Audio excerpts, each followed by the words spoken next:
तो चलिए हमारा अगला वर्ड देखते हैं।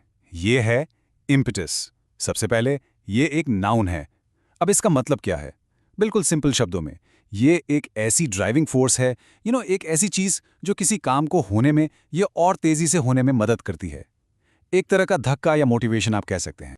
अच्छा, इसको बेहतर समझने के लिए चलिए देखते हैं कि इसको सेंटेंसेस में कैसे यूज करते हैं। पहला एग्जाम्पल है, the new discovery gave impetus to the research. इसका मतलब क्या हुआ? मतलब ये कि एक नई खोज ने उस रिसर्च को एक नया जोश दे दिया, एक नई स्पीड दे दी। उस डिस्कवरी की वजह से रिसर्च का काम और भी फास्ट हो गया। एक और एग्जाम्पल देखते हैं, ठीक है। His mother's encouragement was the main impetus for him to continue his studies. तो यहाँ पर उसकी माँ का जो encouragement था, जो प्रोत्साहन था, वही उसकी पढ़ाई कंटिन्यू करने का सबसे बड़ा impetus बना। बेसिकली वही मेन मोटिवेशन था। तो जब भी कोई चीज़ आपको आगे बढ़ने की हिम्मत देती है, वही है impetus।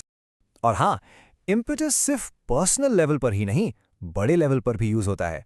जैसे कि ये सेंटेंस देखिए, the governments new policy provided the impetus for economic growth. यहां इसका मतलब है कि गवर्नमेंट की जो नई पॉलिसी आई, उसने इकोनॉमिक ग्रोथ यानी आर्थिक विकास को एक जोरदार पुश दिया। तो इस केस में यह पॉलिसी एक स्टिमुलस या कैटलिस्ट की तरह काम कर रही है। एक मज़ेदार बात बताऊं, ये वर्ड आपको न्यूज़ रिपोर्ट्स और फॉर्मल राइटिंग में बहुत मिलेगा। ये थोड़ा फॉर्मल साउंड करता है। जैसे ये एक न्यूज़ रिपोर्ट से कोट है, the deal will provide a fresh impetus to the peace process. इसका मतलब हुआ कि ये जो डील हुई है, इससे शांति प्रक्रिया को एक नई ताकत मिलेगी, एक नया जोश मिलेगा आगे बढ़ने के लिए। तो चलिए अब इस वर्ड को और अच्छे से समझने के लिए इसके कुछ सिनोनिम्स और एंटोनिम्स देखते हैं। सिनोनिम्स यानी इसके जैसे मीनिंग वाले शब्द वो हैं मोटिवेशन, स्टिम्युलस, इंसेंटिव, कैटलिस्ट। देखा, ये सभी वर्ड्स एक तरह से पुश या इनकरेजमेंट का ही मतलब देते हैं।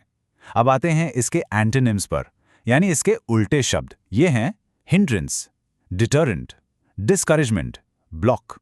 इन सब का मतलब है रुकावट या बाधा। सो आई होप अब आपको इम्पेटस का मतलब बिल्कुल क्लियर हो गया होगा। बस आज के लिए इतना ही। मिलते हैं नेक्स्ट वीडियो में। Happy learning. Bye bye.